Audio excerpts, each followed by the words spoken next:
Good afternoon. Good afternoon. Thank you so much for joining me. This is the podcast, The Endurance of Labor Laws. I am your lovely host, Lesley Sullivan, and today is episode 72, and today we're going to take a look at the Superfund sites located in the lovely state of Connecticut. But first of all, I want to give a big shout out to my listeners because you guys are awesome. So a big shout out to British Columbia, Virginia, New York, Pennsylvania. Hey Pennsylvania, how you doing? Texas, our lovely neighbor, and Oklahoma, in terms of countries, United States, and Canada. First of all, though, I want to do a little bit of housekeeping. So I want to go over the Superfund sites that have already been cleaned up in the state of Alaska, because I do believe it is good to give credit where credit is due. So let me go to my list here and take a look at this puppy. The first one that is cleaned up and good to go in the state of Alaska is Standard Steel and Metals Salvage Yard. That one was located in Anchorage County. The problem with that one was soil contaminated with lead, polychlorinated biphenyls, also known as PCBs, solvents, dioxins, and furan. That one was cleaned up and good to go as of September 30th, 2002. The next one that was located in the state of Alaska was Alaska Battery Enterprises. That one was located in Fairbanks, North Star. That one, the problem with it was soil contaminated with lead that had been released from the battery yard. That one was cleaned up and good to go as of July 26th, 1996. The next one and last one in the state of Alaska that has already been cleaned up is Arctic Surplus. That one was located in Fairbanks, North Star. The problem with that one was on-site groundwater contaminated with trichloroethylene, also known as TCE. It says on-site soil contaminated with industrial solvents, polychlorinated biphenyls, also known as PCBs, and lead. That one was cleaned up and good to go as of September 25th, 2006. So good job, Alaska. You're moving right along. And again, Alaska did not have very many to start with, so that's really good to see that. So let's take a look at the state of Connecticut. Okay, so Connecticut, let's start with you guys here. They don't have a lot. It's more than Alaska, but it's not as bad as other states. So here we go. The first one located in the state of Connecticut in terms of Superfund sites. And again, these are from the national priorities list. So this does not mean that this is all that Connecticut could or does have, because these are just priority Superfund sites. Because again, there are 40,000 Superfund sites located in the United States. So the first one here in the state of Connecticut is Kellogg Deering Wellfield. Let me see what it says about that one. Not much. Let's see, it's located in the county of Fairfield. And let's see, the population there is 957,419 people. Let's see, the problem with this one is groundwater and soil are contaminated with VOCs, primarily TCE and PCE. This one was added to the list September 21st, 1984. The next one located in the state of Connecticut is Raremark Industries, Inc. Let me see what it says about that. It says, well, it's also known as Raybestos, is a brand of automotive brakes established in 1902 by Arthur H. Raymond and Arthur F. Law of Bridgeport, Connecticut. It is located in the county of Fairfield. It doesn't tell me what the issue is, but it says that it was put on the list. That's going to be April 25th, 1995. The next one, well actually the next one is one that is proposed to be added to the list. This one is called Broadbrook Mill. It is located in the county of Hartford, Connecticut.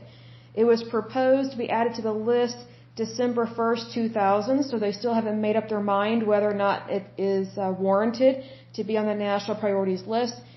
The next one that is on the list for Connecticut is Old Southington Landfill. Again, another landfill. Some of these are really bad when they're landfills. This is located in Hartford County, Connecticut. Hartford County, Connecticut has 899,498 people living there. This one was added to the list September 21st, 1984, and it doesn't tell me what the problem is with it. The next one in the state of Connecticut, let's see here, is Solvents Recovery Service, New England. It is located in the county of Hartford. It was added to the national priorities list September 8th, 1983. The next Superfund site in Connecticut is Bark Hampstead New Hartford landfill. It is located in Litchfield County, Connecticut. The problem with this one is groundwater underlying the site is contaminated with VOCs, including xylene, toluene, and vinyl chloride. It was added to the list October 4th, 1989. The next one, located in the state of Connecticut, is Beacon Heights landfill, another one of these. It is located in the county of, hold on a second, this one, I take that back. Hold on. I want to make sure. Yeah, I skipped one. My apologies. So the next one is Durham Meadows. That one is located in the county of Middlesex. And let's see here. Middlesex County in Connecticut has 164,245 people.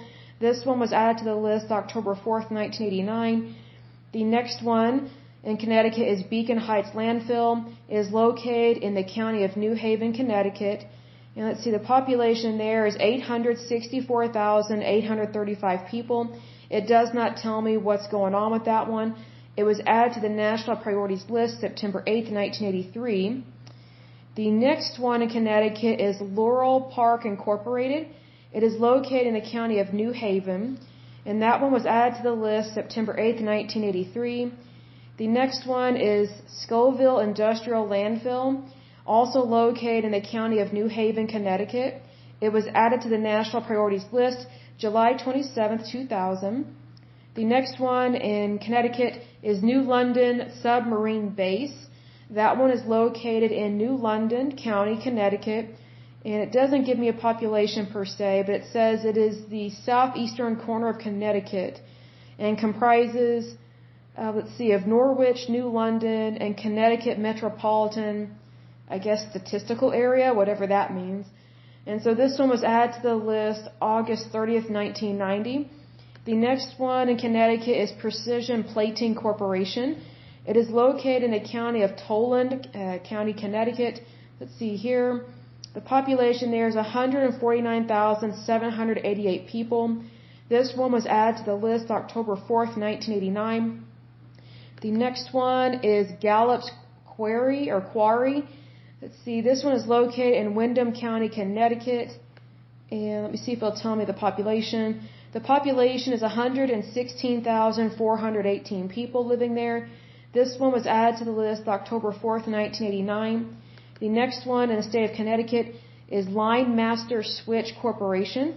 It is also located in the county of Windham, Connecticut. It was added to the list February 21st, 1990. The next one, let me double check and make sure if this is an adding. Oh, that's not the right one. Okay. So skip the next one. Okay. So the last one here on this list is, I think that's Yawarski Waste Lagoon. Oh, that sounds bad. It is located in the county of Windham, Connecticut. It was added to the National Priorities List September 8th, 1983. So that is it for this one. It's kind of a short and sweet little podcast here on this episode because, congratulations, Connecticut. You do not have a lot of Superfund sites. You do still have some to clean up. So that's always good to at least know what you're dealing with. I'll grant you that, but definitely for sure you guys are doing good in terms of not having catastrophes really occur in your state. So kudos to you guys. That's wonderful. Probably, let me take a look at my list and see what the next one we will take a look at. Hold on just a moment.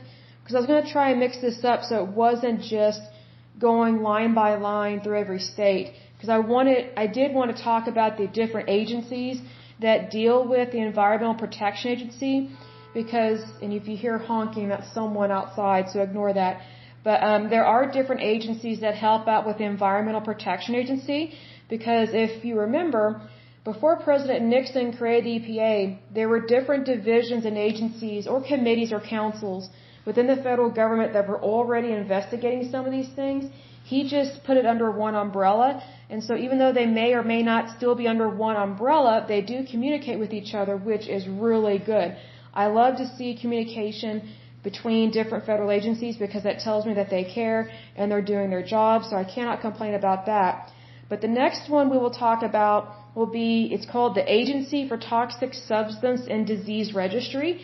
I think things like this are really fascinating because it says, first of all, that we care, we are acknowledging a situation, and we have a registry. So we're keeping basically statistics and data on things that are going on, and that's really good. I love to see stuff like that. And plus, you can also quantify your issue or the problem, which is really good, because then you know, hey, are we making any headwind here? Are we making any progress? Because if you don't quantify your results in terms of things like this, or at least have a to-do list of what you need to tackle, then you're really not able to get a lot done hardly at all. And that's very unfortunate because we do want to get things done. We do want to help the environment and make sure that everything is good to go and get everything back to what it used to be, or at least as close as possible to what it used to be in nature, which is always a good thing. Now again, I am not for the EPA going ape on the citizens and passing all these rules, laws, and regulations that are not really feasible and they're not helping. I do not agree with stuff like that. I think we need to be able to have, I don't want to necessarily say leniency, but due diligence, I guess is the right word, have some due diligence, because I think what happens sometimes with federal agencies is they get too big for their boots, and then they just think they can talk to, the citizens however they want, treat them however they want, and that is not the role or the job responsibility of any federal agency, really, because technically they all work for us, the American people, and we pay their wages, we pay their salaries, we pay their benefits, we also pay for all the equipment and everything they utilize in terms of supplies.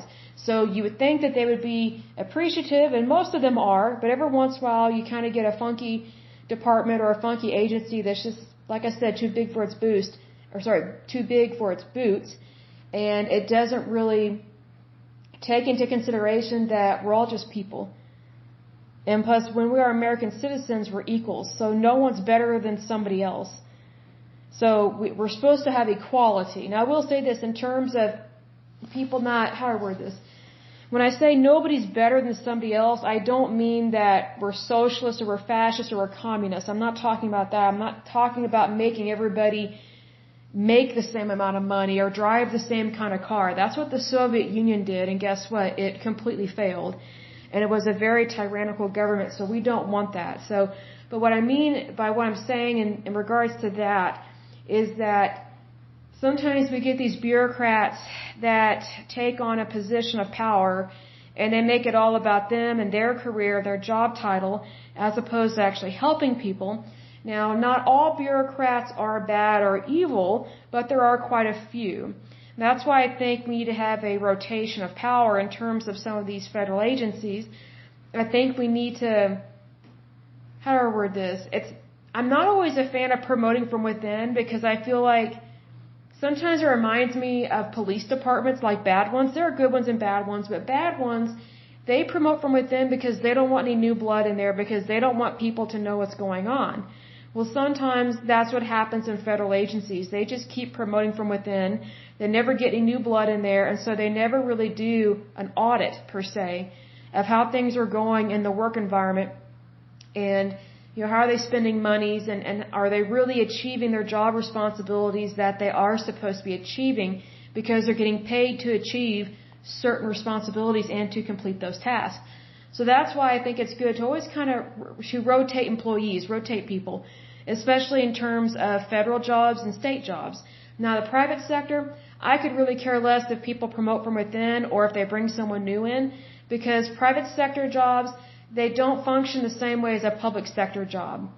So they are a little bit different.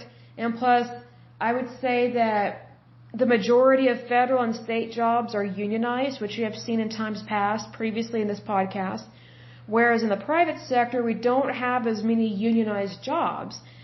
And that's a plus and a minus at the same time, because I do believe in people having good work, good labor laws and things to protect them, but at the same time, I'm not in favor of these unions just acting like they can do whatever they want to an employer and make all these unrealistic demands. And examples of this is the automakers, which we talked about that in a previous podcast. So we kind of need to meet halfway on certain things. There are some things you cannot meet halfway. You have to go full throttle. An example of going full throttle is getting a handle on these Superfund sites get them cleaned up so that way they're not continuing to contaminate our soil and our country.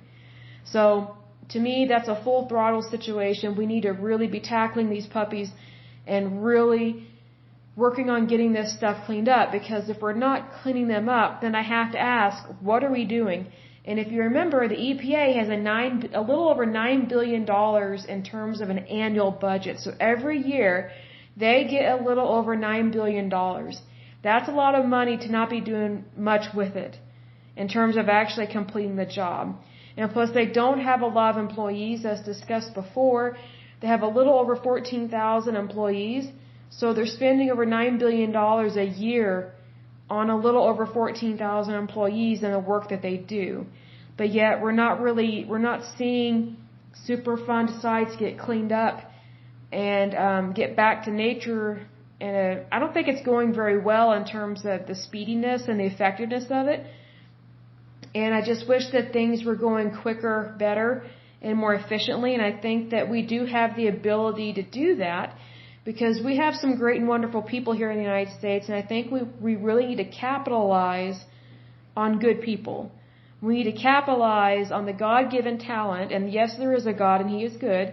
We need to really capitalize on the God-given talent that people have, so that way they can do a really good job and do it well and get paid to do what they enjoy. Because that's kind of like a 2-for-1 special to me, if you can find that kind of work, especially when it comes to Superfund sites.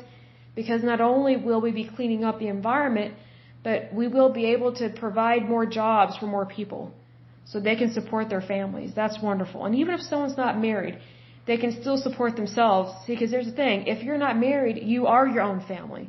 So you still matter as well. So just FYI, it doesn't matter what your marital status is. You have value. You deserve good wages, amazing wages actually. And I'll say this, just because someone's married, that doesn't mean they deserve more pay. I'll say that again, just because someone's married doesn't mean they deserve more pay. I've experienced that when I was looking for work in times past, where I was looked down upon for being single.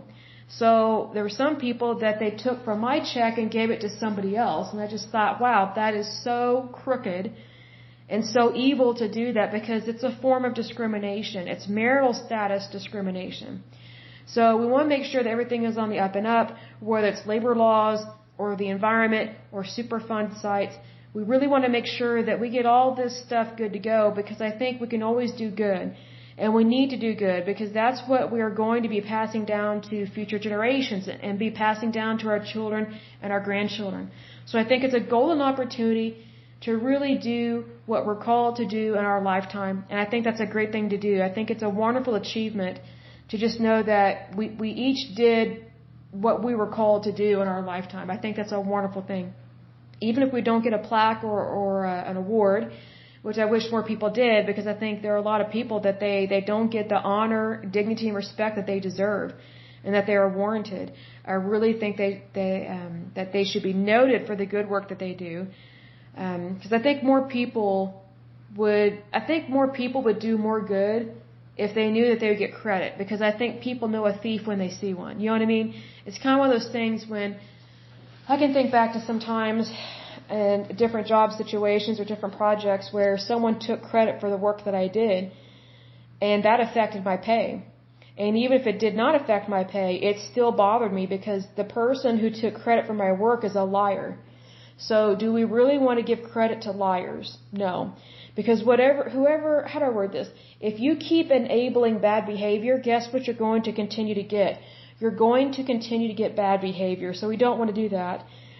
That's one of the reasons why I started this podcast, was to really shine a light in the darkness in terms of employment issues, labor laws, and then also now we're getting into the environment and the different rules, laws, and regulations that affect our environment, our everyday life, as well as our jobs.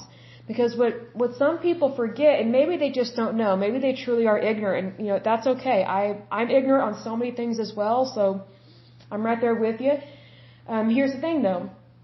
There are some people that don't realize that the more you enable federal agencies, the more power you give them, the more they directly impact the private sector. So in terms of the EPA, If the EPA is against your industry, for example, and you give them more money to spend and you enable them and you give them more power, then guess what? Your job is pretty much less and less secure the more power you give them over time. Because whoever you give power to that is over you technically, that it makes it a higher risk for job loss.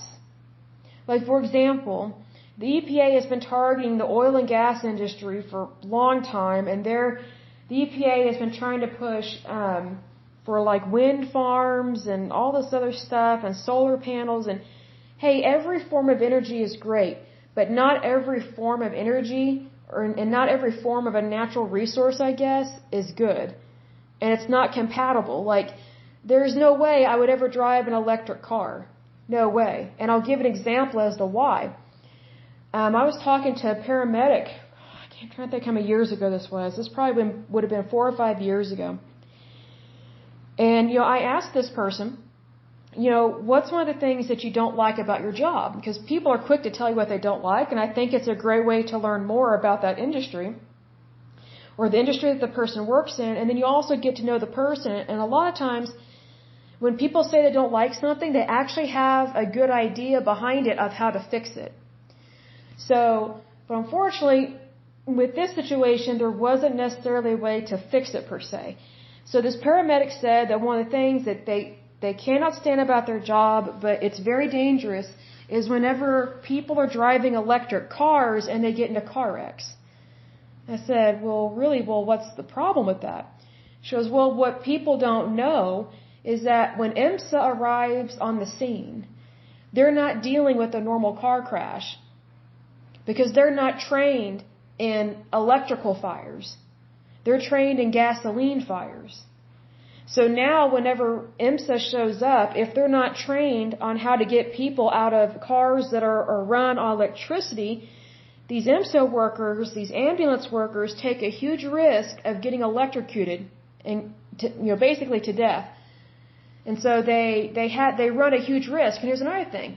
If they cannot control the car's electricity or figure out how to disable that electricity, guess what? They can't get into the car to save that person. They have to wait either till the car kind of defuses itself, I don't know how else to describe it, or they have to wait for the firefighters to get there, and hopefully they know how to get into that car. And some will say, oh, well, Lesley, that's just a training issue. No, it's not. Electric cars are not safe. They are not safe. This IMSA worker, she can't stand electric cars. There's not a single ambulance driver that I've met, and there's not a single one that she knows that it makes them very nervous and uncomfortable to show up to a wreck where there is a electrical fire, and then they're trying to get the person out, but IMSA's trying to not get electrocuted. That's very scary. Now here's the thing, even with training, which I'm sure they do go through some sort of training, even with training, it doesn't remove the risk that is directly associated with electric cars. It's actually easier to get someone out of a gasoline fire type car accident.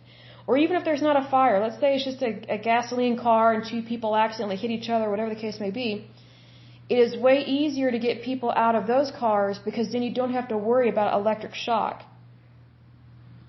So, it's kind of in a way it's a catch-22, but at the same time, it's just one of those things that we need to be careful how much power we give the EPA and these federal agencies because, if we just let them do whatever they want, they would want us all to drive electric cars. Well, guess what? We don't have gas stations set up for that. Nor do we have the technology for that. And here's the thing. I live in Oklahoma, as you guys and gals are very much aware. We don't like electric cars here. Electric cars cannot haul hardly anything. And we do a lot of hard work here in Oklahoma. We haul a lot of stuff, and we have a lot of truck drivers here. We have a lot of semi-trucks here. Electric cars are a joke.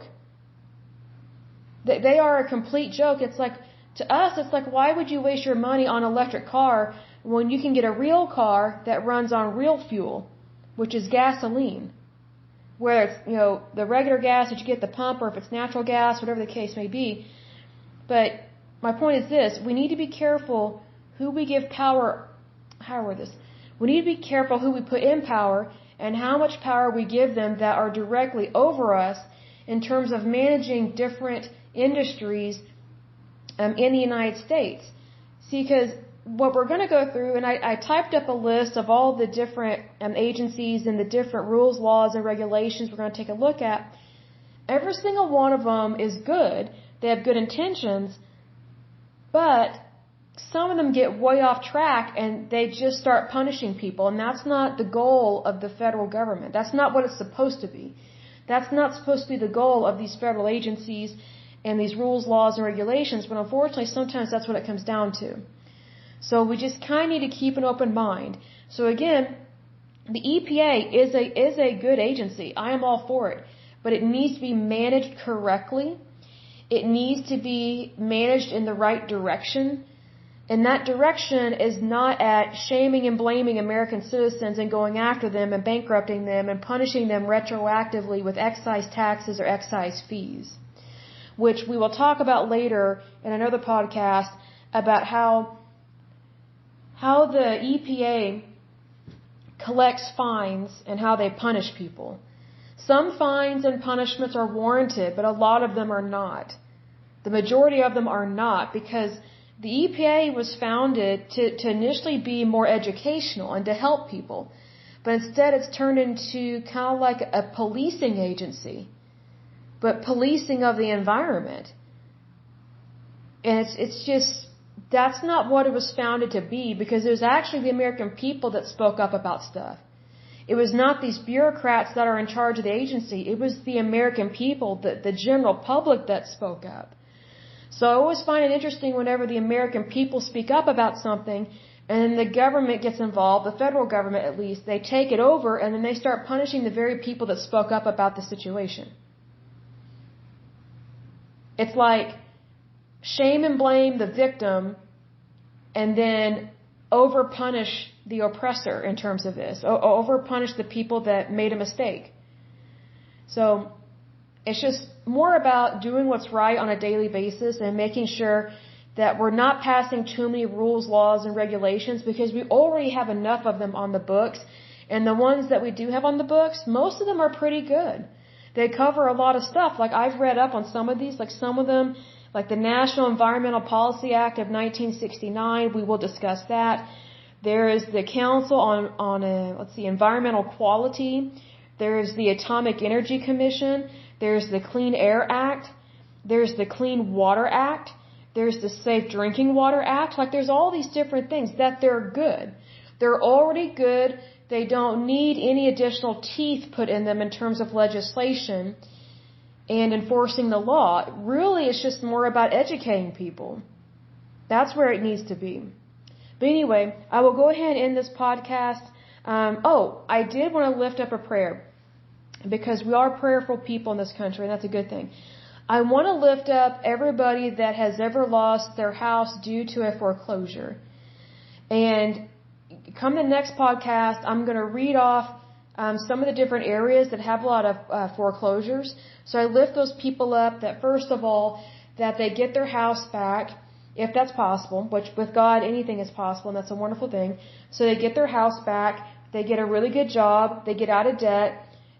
If they have filed bankruptcy, that their credit is restored and repaired and renewed. I think that would be great, because here's the thing. When people lose their home, they're losing their home. And that's a very tragic thing to lose, because now they have become homeless. Whether it's their fault or not, they have become homeless.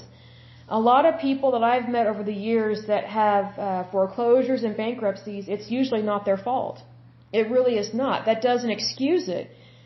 But I think we need to take into consideration when serious things happen in people's lives. A lot of people, the reason why their situation went belly up, so to speak, is because they had some sort of catastrophe that happened in their life, whether financial, physical, mental, whatever the case may be. So then they had to deal with the repercussions of that, especially financially. And then it just kind of creates a snowball effect of all these other issues that roll into it.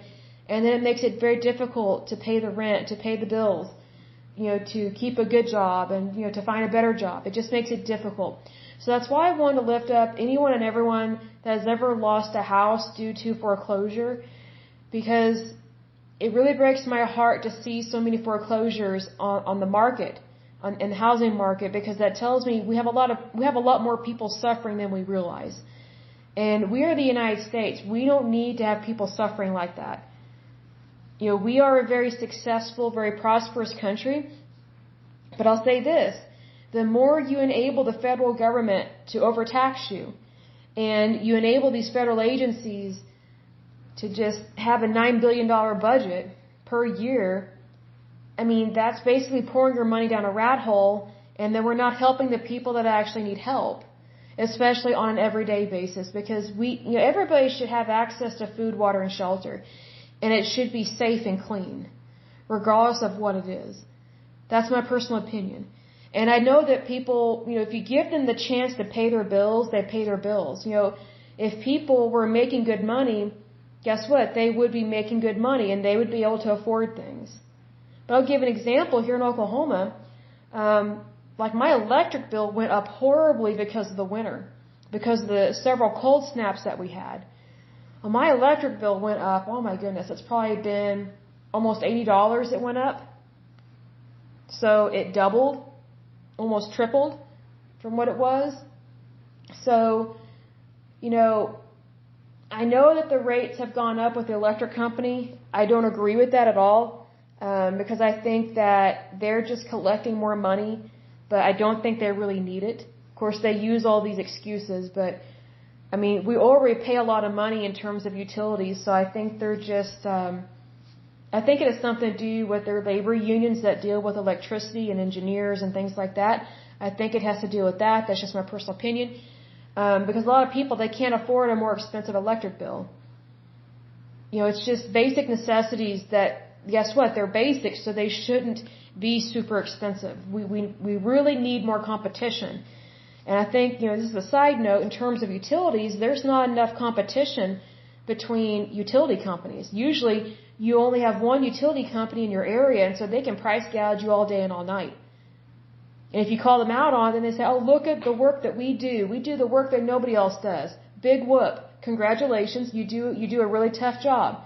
And you do a good job. But that doesn't give you permission to lease and fleece the people that utilize your services. Because, we have lives too, and we have families as well. So, we need to earn a living as well. So that's just my personal opinion on that one right there. Maybe someday we'll talk about the different utility companies in the United States, because some of them are so shady. It's unbelievably shady. Like, if they didn't already have a name, I would say they were so shady they're like shrubs. So it's not always the best thing. But anyway, I will go ahead and officially end this podcast for today, this episode. But until next time, I pray that you're happy, healthy, and whole, that you have a wonderful day and a wonderful week. Thank you so much. Bye-bye.